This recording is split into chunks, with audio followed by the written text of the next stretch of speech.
ปี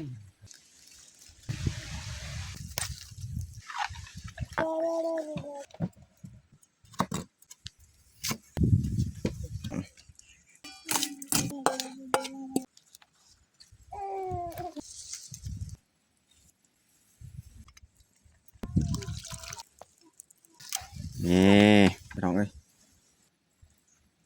เบรกเวลาใช่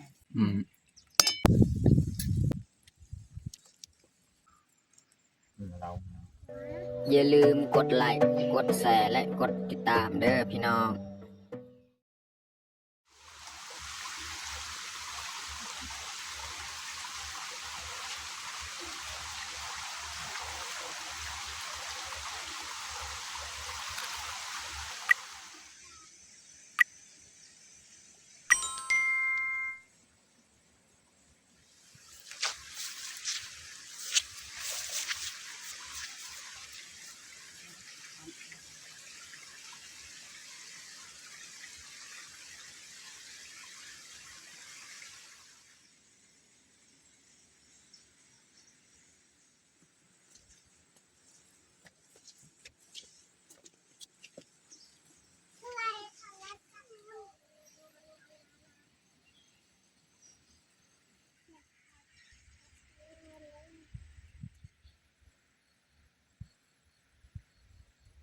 ครับสบายดีแล้วก็สวัสดีเบิร์ดสู่ครูสุคนเนาะยินดีต้อนรับเข้าสู่ซองเบายึงเนาะ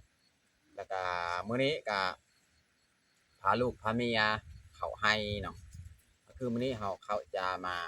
กดพืชผักนี่แหละเพราะว่า2-3มื้อนี่เขาก็บ่ได้เข้าให้เนาะก็เลยผักของเฮานี่บ่ได้ฮด2-3มื้อนี่ก็เลยมื้อนี้อีกพาลูกพาเมียเข้ามาฮดพืชผักอยู่ในไร่เนาะแล้วก็มื้อนี้เขาก็คือเขานำมานำเนาะ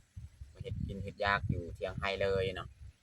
เอาโอเคมีแต่ทุกคนติดตามเบิงติดตามชมกับพวกเฮาได้ยาวๆเลยวันนี้เฮาสิพาน้องพลอยไปหดผักเนาะน้องพลอยถือบัวมาตักน้ำหดใส่ผักเนาะไปน้องพลอยที่เอาไปน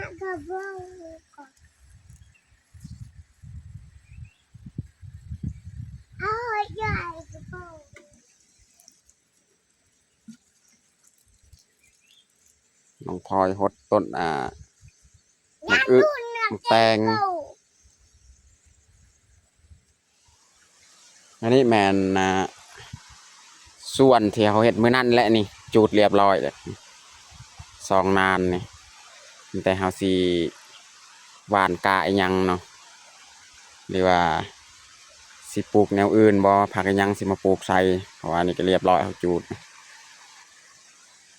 นี่เฮาสิหดผักของเฮาเลยเนาะ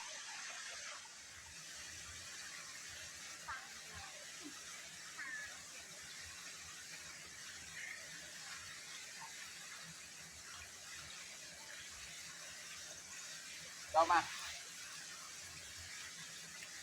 โอ้ดูเป้นี่เตะ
มีฝักไว้นี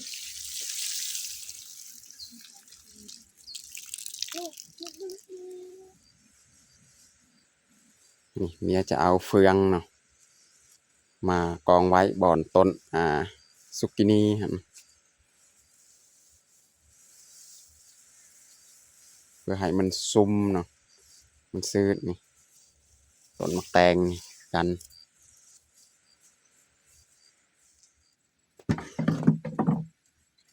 เจอดอกกุหลาบตอนนี้กาเรียบร้อยเอาฮดผักของเฮาเนาะส่วนเมียเนี่ยแมนเอาเฟืองไปใส่แถวต้นมะกล้วยต้นมะคุงเนาะเอาเฟืองกับอ้อมใบบอนต้นของมันเนาะเพื่อให้มันได้ฝุ่นได้ซุ่มความซุ่มนะพี่น้องเนาะ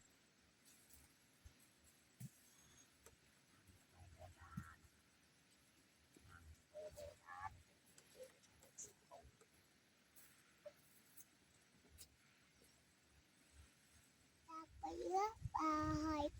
ไปเยอะอันนี้หายเย ตอ อะ นนี้กาเรียบร้อยเอาฮดส่วนผักแต่เฮาสิพาน้องพลอยหาเก็บพืชผักเนาะสิมาเฮ็ดอาหารเที่ยงพี่น้องเนาะไปน้องพลอย ไปโอ้ยอันน้อย ไปที่นี้ ดูนี่ น้องพลอยเก็บเลย ไป เก็บดอกมาบวบเด็ดบอลอ่อนๆนี่บอลอ่อนจะเด็ดบอลมันแกมันแข็งเนาะไป ดูนู่น ได้แล้วไป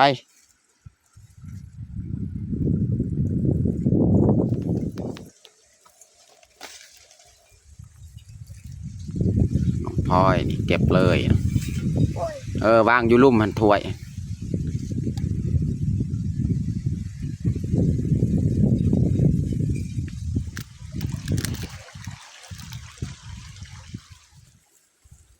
แล้วก็เลยเจอกันดูนกตัวตักอ้อนดูนกอ้อนจ้ะดูอ้อยดูอ้อยเที่ยวอ้อยแล้วก็ ใส่จอกเต้านู่นนี่เด็กกำลังน่ะนู่น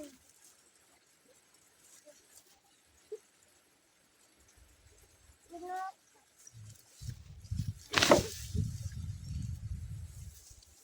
ได้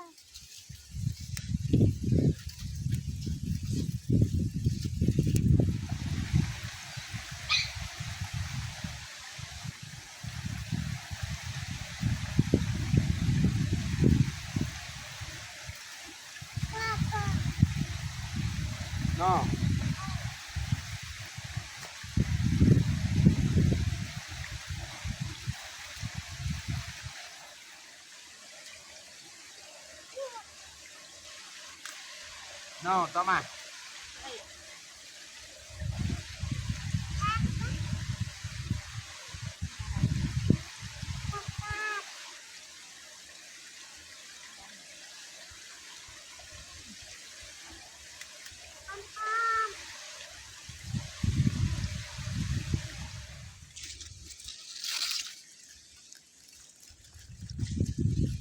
แล้วก็ดอกนูน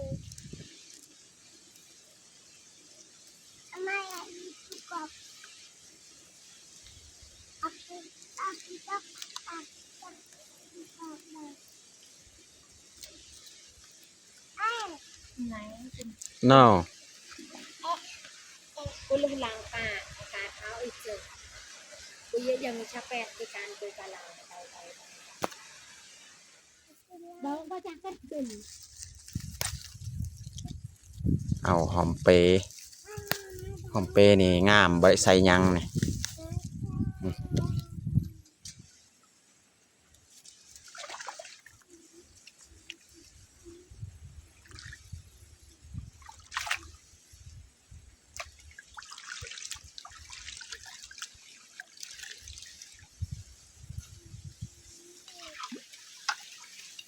ยังสุกดองข้าวเกาะกะ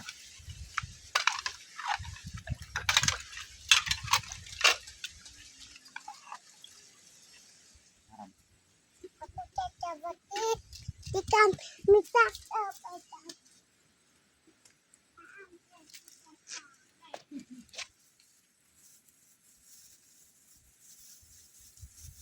ตอนนี้เฮากะล่างพืชผักเรียบร้อยพี่น้องเนาะ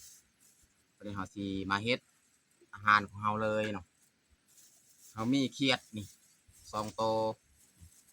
เฮาสิมาเฮ็ดอาหารเที่ยงมื้อนี้เลยเนาะ มันคุยดีจ้า เขียดนี่ยังเป็นนี่เราต้องได้เข้าก่อนทำความสะอาดนะ มาคุยดีจ้า สำหรับเมนูมื้อนี้แม่นเฮาสิลองเฮ็ดหมกเนาะพี่น้องเนาะเพราะว่าหมกอันนี้บ่เคยเฮ็ดให้ทุกคนได้เบิ่งเนาะ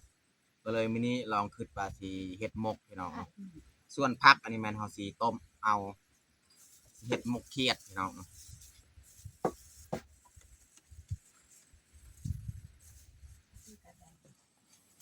เขียดของเฮา2 โตวเฮาสิมาเฮ็ดหมกจักหน่อยเนาะพี่น้องเนาะส่วนผักที่เฮาเก็บนี่เฮาสิแกงเอานี่ผักกูดมี ก็หัดก็ปู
ตอนนี้ก็เรียบร้อยเฮา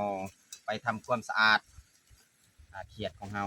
ดองปกติ ไว้เฮาสิหั่นเลยเนาะหั่นเป็นสิ้นเนาะถ้าว่ามีดใหญ่เฮาถือนี่เฮาสิสับเลยแต่ว่ายันมีดอันนี้มันสิบานเราต้องไปตัดเอาซอยเอา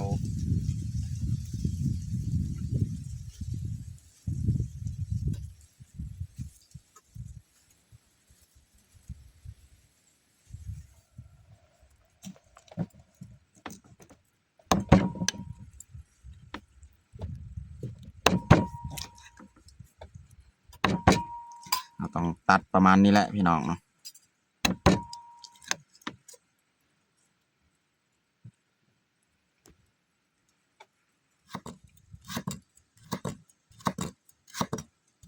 ซอยหัวสิไข่ ว่ามันจะมัด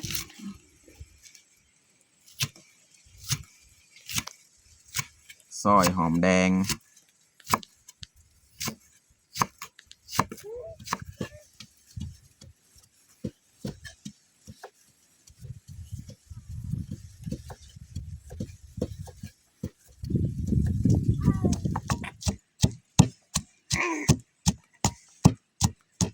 มาสอดแต่กับพี่ดอง วันนี้เราจะเริ่มปรุงเลยพี่น้องใส่มะเขือกระเทียมหัวสิไข่นะต่ำ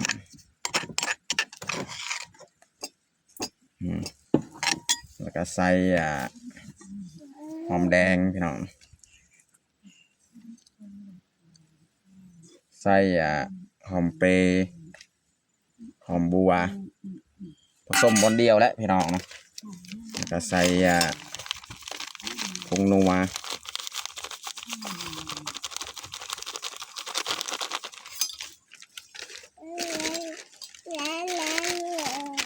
ใส่เกลือวันนี้ นี้เราจะผสมเลยนะพี่น้อง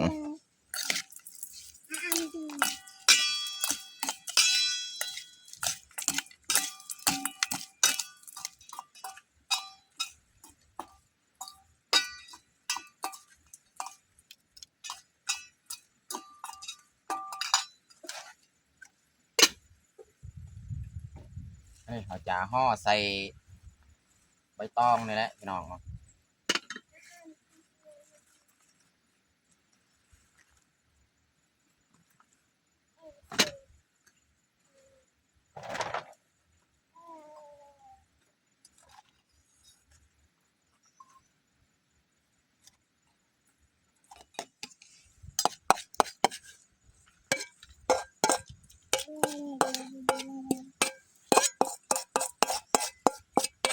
นี่แหละ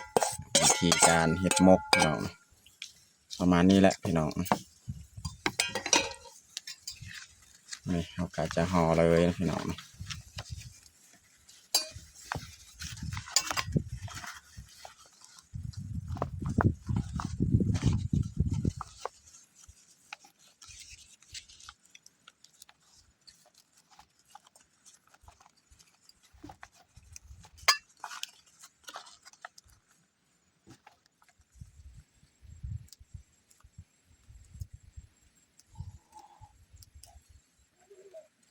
พี่น้องเรียบร้อยน้ำมันจะหน่อยนิดนึงเพื่อให้เราสีหมกเลยเนาะ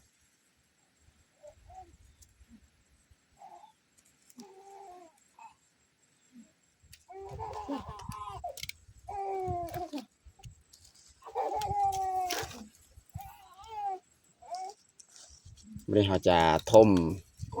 ขี้เถ้าเลยเนาะพี่น้องเนาะท่มขี้เถ้าไว้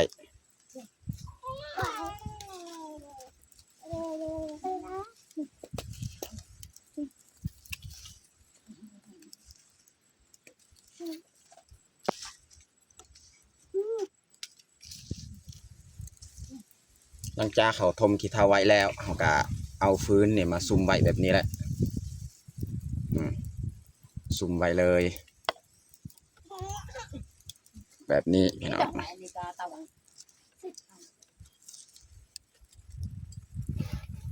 มันจึงสุกได้ง่ายวันนี้เราสีเฮ็ดแกงผักอีกพี่น้องแกงผักสดเลยพี่น้อง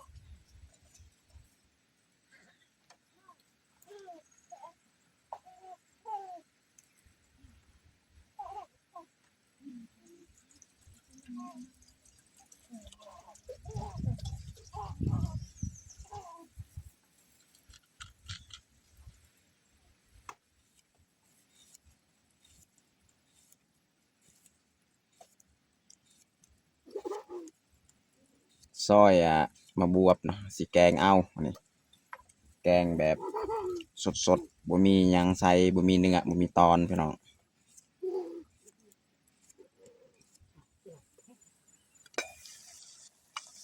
น้ำกับฟดวันนี้ใส่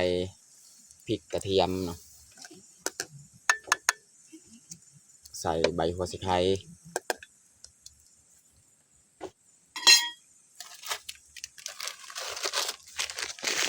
ใส่เกลือ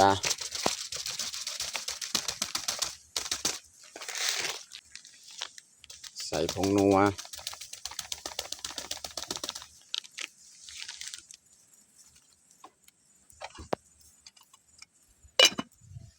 นั่นแน่กูยอมไม่ได้หาสีใส่เลยผักของเรา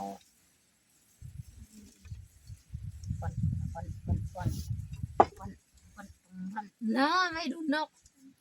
นี่เงาเลยนะไอ้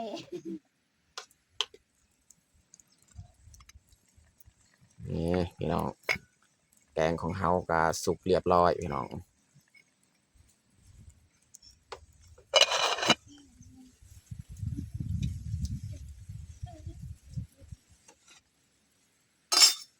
แกงของเราก็สุกเรียบร้อยพี่น้อง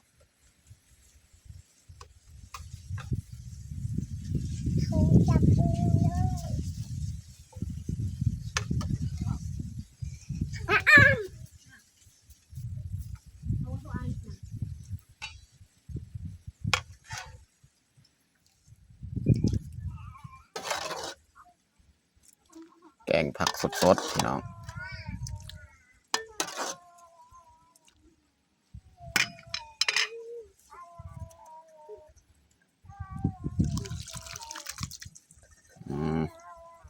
เรียบร้อยพี่น้อง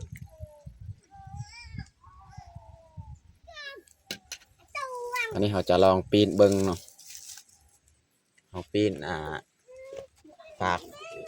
นี่พี่น้องเห็นอายมันจะออกนี่บนนี้เราจะปีนก้อนพี่น้องนะยานมันบสุกทั้งลุม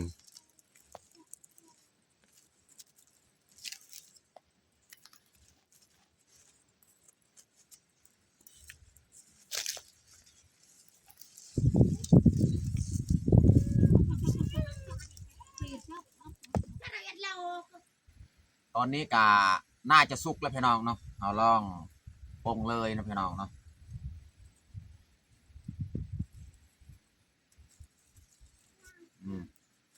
มันไหม้แล้ว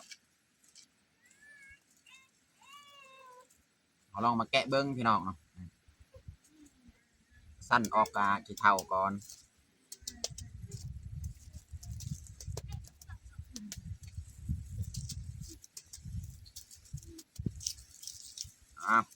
จะแกะเบิ้งเลยพี่น้องโอ้พี่น้องลองเบิ้ง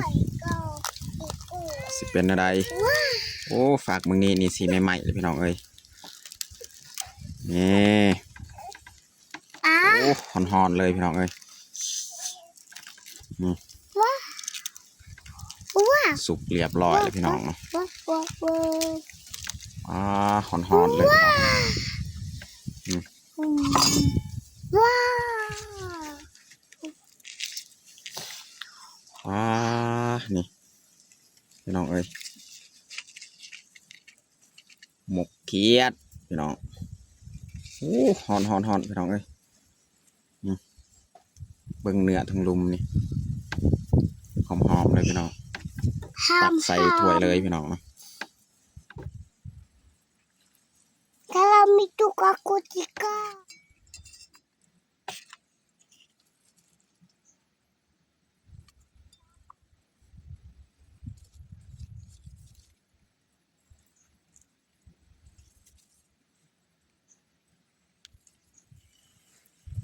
ตอนนี้กาเรียบร้อยเฮาแต่งเฮานี่มกเขียดพี่น้องเนาะแล้วก็ต้มผักสดนะพี่น้องเนาะ ผักสด แล้วก็กับข้าวเจ้าสำหรับเที่ยงมื้อนี้เนาะพี่น้องเนาะเฮาห่อมาจากบ้านเนาะสำหรับอาหารเที่ยงของเฮากับเบิดสำนี้แหละตอนนี้กาเรียบร้อยเฮาแต่งเฮาแต่เฮาจะลงมือกินข้าวเที่ยงเลยเอามาทุกคนมากินข้าวเที่ยงน้ำกันเอามากินข้าวเที่ยงน้ำกันเล่นน้องพลอยมื้อนี้นี่กินกับข้าวเจ้าพี่น้อง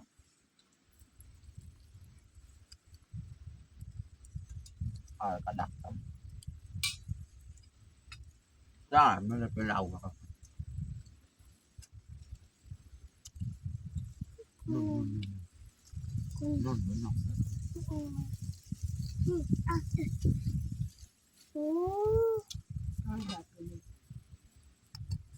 ้องแพงนี่นอนเนาะ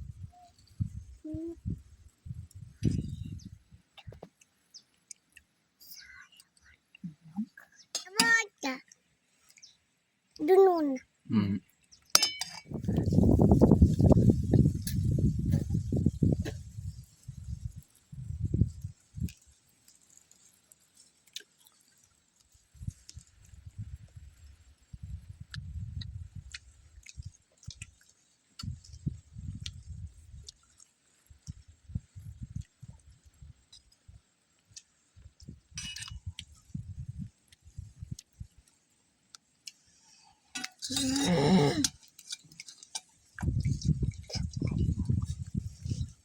โอ้ยฮักกู